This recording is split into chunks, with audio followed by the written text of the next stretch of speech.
Bueno, parece que estamos todos en tema. Mariano trajo el banquete totémico en relación al extranjero, a Jung, y está bien lo que planteó, porque generalmente a Jung se lo desprecia con razón, pero lo que no se suele advertir es que antes de que Jung revelara lo que efectivamente era, fue despreciado por inteligente, por Ario, pero además porque estaba fuera de la comunidad judía que había armado Freud, o que se había armado con los mediocres discípulos que lo rodeaban y que él eligió. Después sigue Carlos y nuevamente el tema del banquete y la devoración aparece y reaparece incesantemente. Creo que, bueno, estamos de algún modo sintomatizando lo que nos pasa a todos. Hay una parálisis en el psicoanálisis que empieza por ser una parálisis institucional. Y yo justamente estaba por traer la carta de Winnicott y me la olvidé en mi casa, pero bueno, Mariano la trajo y ustedes han escuchado exactamente de qué hablaba Winnicott. No estoy muy de acuerdo con algunas cuestiones de Winnicott, porque Winnicott era un individualista humanista que confiaba demasiado en la posibilidad de manejarse fuera de los lazos transferenciales. En realidad no es así. Pasar de Klein al kleinismo es lo mismo que pasar de Winnicott al winnicottismo a espaldas del propio Winnicott. Esto es bastante obvio. Pero, de todas formas, la amable denuncia que él hace indica exactamente ese límite donde se sitúa el psicoanálisis, donde la disidencia es inmediatamente segregada. No quiero contar historias sobre esto porque además todo hemos vivido, y no solo lo vivimos en Winnicott o lo vivimos en París, sino lo vivimos en Buenos Aires y en Rosario. Quizás sería bueno que empezáramos a ser menos cipayos, que empezáramos porque ese es un drama propiamente nuestro. Somos serviles cipayos de los franceses a nivel cultural. La cultura argentina está absolutamente atravesada por la cultura francesa, lo cual no está mal, porque es una cultura extraordinariamente refinada. Pero de la cultura francesa generalmente lo que tomamos son los emblemas de la moda y ninguna otra cosa. Eso nos paraliza absolutamente a todos. Y así estamos dándole vuelta y vuelta en estos ritornelos donde rezamos y rezamos los textos. La parálisis termina por ser una parálisis en la lectura. Yo no sé dónde empieza el circuito, pero la verdad es que cuando Lacan en 1956 dice que hay que aplicar al psicoanálisis su propio método, es evidente que esto nunca se ha hecho. Yo no conozco ninguna institución que haya descrito las redes transferenciales, las redes totémicas y las redes de segregación que lo constituyen. Pero por una razón muy obvia, porque si se hace eso la institución se disuelve. Yo participé en un grupo donde de golpe tiré una bomba, y la bomba, no voy a contar qué porque me incumbe, pero al tirar la bomba, ¿cuál fue la respuesta? Me miraron a la cara, inmediatamente pasaron a otra cosa, no se pudo hablar de nada. Yo dije, bueno, es el límite, evidente. Es decir, se puede hablar de transferencia en abstracto, incluso invocar esa imbecilidad extrema que llaman transferencia de trabajo. Primero, la transferencia del trabajo servil, es obvio, del inconsciente, por supuesto. Pero además, ¿qué quiere decir transferencia de trabajo? Es un modo de ocultar las redes transferenciales que tienen todas las instituciones. Pero ese es un límite, pero que sintomatiza exactamente el punto de imbecilización donde estamos. Es lo patético del psicoanálisis. Carlos decía, ya no nos escucha nadie. Por supuesto que no nos escucha nadie. Yo me acuerdo que en la década del 70, cuando traía Lacan y lo balbuceaba, yo sabía, supongo, menos que ahora, no estoy muy seguro, pero creo que sabía menos que ahora. La gente me preguntaba por Lacan, me pedía que le explique. Ahora lo que hacen, me preguntan por la bibliografía y siguen por su cuenta. Yo he escuchado de sociólogos, ¿no? y de críticos literarios y de escritores, he escuchado observaciones sobre el psicoanálisis infinitamente más interesantes que las que hacemos nosotros. Pero ¿qué está pasando entre nosotros? Bueno, yo creo que el psicoanálisis está a un punto mismo, no digo de la disolución, pero está exactamente en un punto homólogo al que quedó después de la muerte de Freud. Después de la muerte de Freud, la congelación del psicoanálisis fue tremenda, profunda. Incluso el kleinismo, que trajo viento nuevo, indudablemente lo trajo, por ser kleinismo terminó en la misma parálisis. Lacan rompió con todo esto y debemos agradecérselo porque hay 4 o 5 tesis de Lacan que han renovado no solo el discurso del psicoanálisis, sino el discurso de lo que él llamó un poco pomposamente, porque es un límite no circuido, ciencias conjeturales.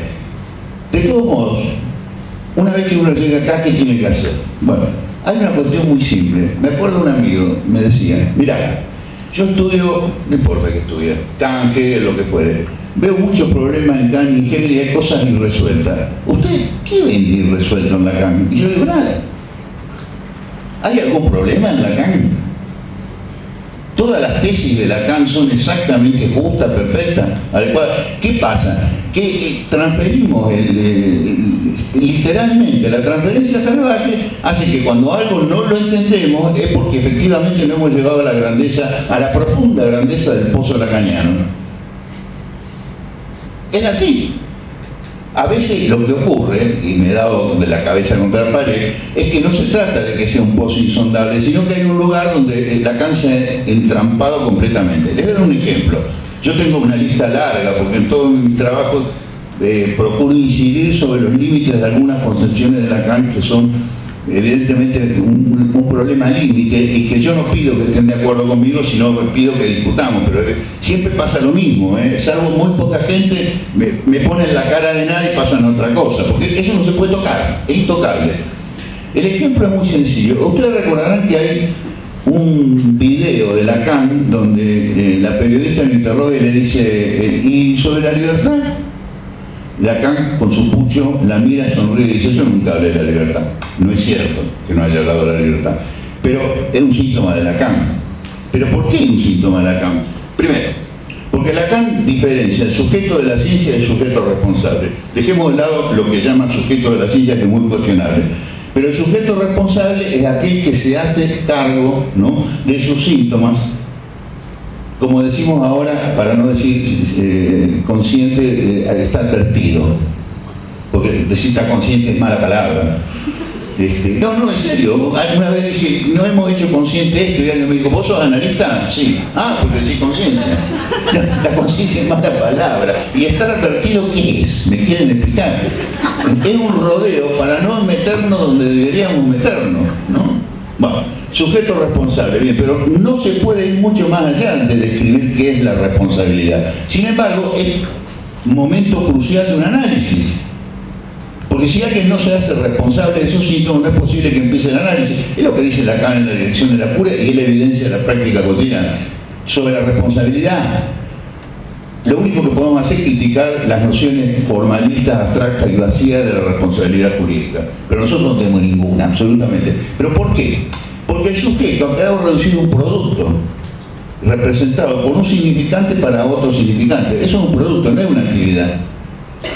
Ahora, para tomar decisiones que implican necesariamente la puesta en juego de un acto, ¿no?, el famoso paso del Rubicón, implica una decisión porque hay una respuesta al otro y hay una transgresión, ¿no?, y una afirmación del poder que hace Julio César, etcétera, etcétera. Para tomar una decisión, para hacerse responsable, para hablar de la ética del psicoanálisis, para decir que el estatuto del psicoanálisis es ético, que la ética es la ética del deseo, que no hay que retroceder ante el deseo. Pero ¿a qué sujeto le estamos hablando cuando decimos que no hay que retroceder ante el deseo? El sujeto que es un producto. Muti por el foro. Este es un tema, creo que es un tema digno de ser explorado y yo no creo que Lacan quede terminado ahí, porque no es por azar que después de haber formulado estas primeras estructuraciones, las primeras definiciones del significante, que representa al sujeto para otro significante, con lo cual descoloca la perspectiva tradicional del sujeto que toma al significante como instrumento, ¿no?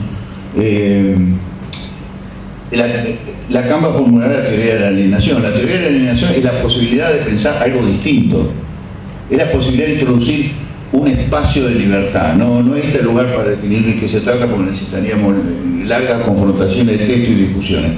Pero lo que quiero indicar es que la teoría de la alienación, en sus dos versiones, la del seminario 11 y la del seminario 14, son intentos de volver una y otra vez, quizás frustrados, no para hacer una teoría de la libertad, porque eso es imposible. O además ya hay exceso de teoría de la libertad, El psicoanálisis no es un análisis de la libertad. La libertad aparece como un límite y como una posibilidad que es, en el límite es irracional, pero sin embargo sin la cual no podemos contar porque el psicoanálisis no opera. Tenemos que reconocer algún estatuto de actividad del sujeto, eso es imprescindible. Bien, pero entonces en esa línea, más allá de las intenciones de Lacan, porque no interesan las intenciones, sino interesa lo que hace, vemos cómo hay una progresión en Lacan. Ahora, ¿cómo se enseña Lacan? Se explica la teoría del significante, después la aparición de la alienación, después la nueva teoría de la alienación, donde de golpe las dos operaciones se convierten en una sola. Nadie explica qué son esas respuestas, cuál es la pregunta que anuda esas respuestas. Son todas respuestas, vaya a saber a qué pregunta que se murió con Lacan. Pero entonces no se puede pensar así, un segundo. ¿Pero por qué?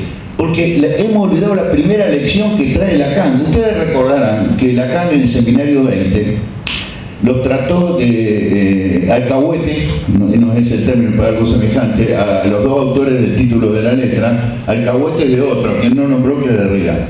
Pero inmediatamente dice, pero estos que no son psicoanalistas me leyeron porque me odian, ustedes no me leen. Es bastante claro. Después agrega, si lo supusiéramos menos Aristóteles, podríamos leerlo.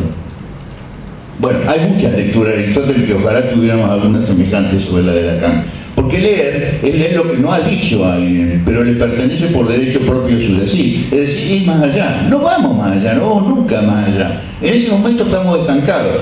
Lacan murió en 1980, han pasado 30 y pico de años. Ustedes agarran a Henry Mago, revista que no voy a denigrar porque escribo todos los meses ahí, pero que vean las propagandas, todo lo mismo. Acá en psicoanálisis los problemas son cruciales, si no, no son problemas, porque hay un seminario de Lacan. Y cuando se trata de los conceptos, son los 4 conceptos. Salvo que alguien sea discípulo de Nash y diga los 7 conceptos.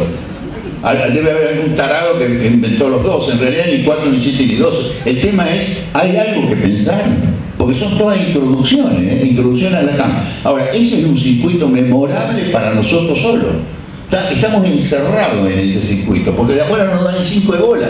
Escuchen, cuando un psicoanalista sale a la palestra, ¿no?, y habla con esa jerga estúpida, torpe, que arrastra todo, eso donde nunca se cae el objeto ahí, el goce anda por todos lados, eso que es insoportable e indigerible, la gente no entiende nada. Pero además hay algo más grave todavía, los psicoanalistas abandonamos la escena pública. En la época de Frondizi, no faltaba Raskowski que decía que se necesitaban 20 millones de divanes para solucionar el problema argentino. Bien, era un disparate, psicologista, extremado por Raskowski, además dicho con un tono aristocrático y despectivo. Eso es cierto, pero al menos se ocupaban y los llamaban para que digan algo sobre la escena política.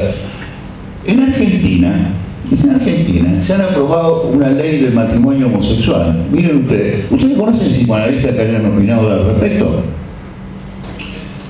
Yo propuse en Henry Mago que se hiciera un debate. Me dijeron, está feo. Después me dijeron, lo hacemos. Yo escribí sobre el tema. Alguien más escribió muy lateralmente. Y después escribieron 2 o 3 pelotudeces favorables al estilo liberal democrático. Total, eso corre, porque todo el mundo está en contra de la segregación. Total. No hay más segregación que hoy en día en todos lados. Miren la miseria que hay. Pero bueno, nosotros tenemos que ser discretos y no diferenciar, no discriminar. No hubo un solo... En Francia hubo debate, hay que reconocerlo. Pero ¿qué pasa? Pasa que nadie quiere opinar, porque como tiene en su clientela muchos pacientes homosexuales, corre riesgo de perderlo si se vuelve papista, porque algunos son realmente papistas, algunos hablan del nombre del Padre como si fuera exactamente el nombre de Dios, no analogía, sino el mismo, ¿no? Y otros porque quieren mantenerse en una posición distante, pero tampoco quieren caer en las banderas gay. Entonces, ¿qué hacen? Se callan la boca. Ahora, ¿cuál es el síntoma ese? Es el síntoma que denunció Lacan en 1956. Las celebridades del psicoanálisis lo eran porque no abrían la boca. El que abre la boca muere, porque revela su estatuto, ¿no?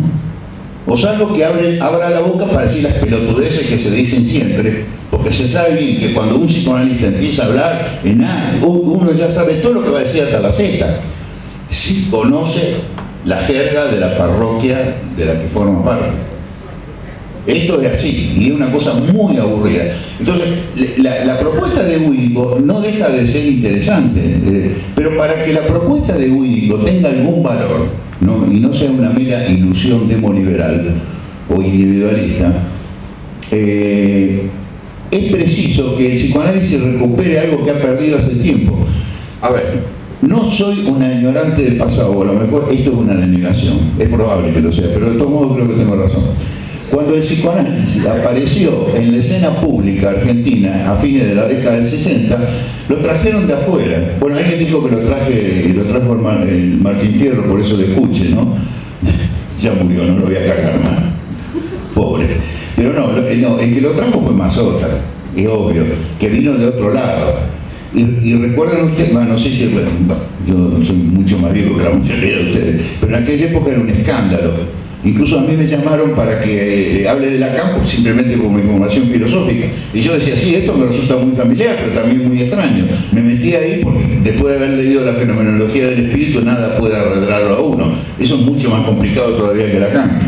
Pero la gente no entendía, pero estaba desesperada por ganar terreno. Y como podían, algunos inventaron una cierta jerga para dar cuenta de eso que venía ahí en los escritos de Lacan y que eran tan difíciles de pensar.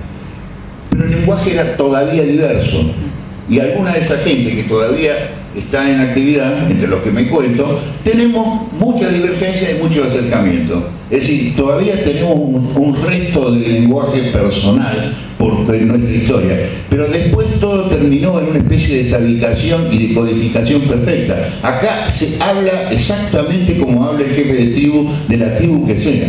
Puede ser una tribu internacional, como le gusta a Miller, una especie de maoísta que ha fundado una asociación mundial. Miren qué cosas ridículas, o sea, es un mundial de psicoanálisis, el mismo lenguaje de Jujuy hasta París. Si eso es así, estamos todos muertos, realmente.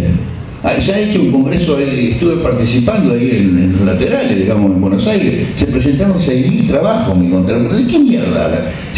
En la universidad yo estoy cansado, porque además es supervisado y visto, se escriben papeles tras papeles nada más que para repetir las mismas pelotudeces. Todo es pelotudez sobre pelotudez, es insoportable. Pero además, no es que yo esté insultando a nadie, porque los mismos que lo escriben con tan falta de pasión, que se sabe que están haciendo eso para acumular paper, que ganan puntos. ¿Para qué? Para incorporarse al Estado, porque con la superpoblación de analistas, el Estado es el único que los acoge, no para que hagan análisis, sino para que trabajen en la salud pública, que es otra cosa. Bueno, pero el tema es, el psicoanálisis cada vez más se desliza hacia el ámbito de la militancia. Militancia de jóvenes técnicos le importa un carajo nada, absolutamente nada. Pueden hablar de Hegel, de Kant, y si ustedes les preguntan, ¿saben de dónde viene eso? Aparte de las referencias marginales de Kant, de Lacan, ¿cómo funciona? Lacan, de Agamben. Agamben es frecuentado, pero largamente por la gente. Mi opinión es que es un autor excesivamente mediocre y un refritador de refritadores, pero es un tipo que sirve en bandeja una comida internacional. Ahora, los textos a los cuales se refiere Agamben, nadie los frecuenta, ni Kant, ni nadie frecuenta Hegel. Hoy en día, ¿quién mierda se ocupa del significante? Se maneja el término como si fuera evidente de suyo. Parecen ignorar que la problemática del significante es muy grave y que hay objeciones muy serias, no desde la lingüística, desde el psicoanálisis a la noción del significante. Y es por eso que Lacan inventó la langue. La langue es la respuesta encubierta a las dificultades del significante, así como las dificultades del sujeto aparecen con el parletre. Pero fíjense que uno puede empezar a pensar la obra de Lacan de otro modo. Puede pensar que los obstáculos que constantemente encuentra en los agujeros de su elaboración, que no son personales, que son de la temática, está obligado constantemente a crear y recrear artilugios, aparatos, para dar cuenta de lo cual nunca se termina de dar cuenta. Pero como ese movimiento se interrumpe con la muerte de Lacan, De ahí, es más, hay psicoanalistas que se han decretado autores. Ahora, ¿qué mierda quiere decir que son autores? Quiere decir que hablan de otra cosa. Pero eso no es el caso. Hay que tomar los textos de Lacan y leerlos, no apartarse de ellos, ni creerse original porque uno se ha apartado de ellos. Entonces, se trata de lo que alguna vez Miller llamó, y lúcidamente, aunque no creo que él haya aplicado el método, Lacan contra Lacan. Uno puede hacer un diagrama preciso de todos los lugares donde Lacan está desenfocado con respecto a Lacan. Y uno puede hacer críticas lacanianas a Lacan. No se trata de ir más allá de Lacan ni más acá, no es ese el tema. El tema es leerlo, pero si uno lo lee, produce un efecto de desinstitucionalización. Acá Carlos hablaba de comercio en institución. Bueno, es justamente una buena práctica, si es posible hacerla. A lo mejor no va a resultar totalmente indigesto. A lo mejor lo que habría que hacer es la más que comerla, escupirla. Primero comer. Está bien, y después la vomito. Bueno, bueno, podría seguir mucho, pero no hace falta. Lo dejamos.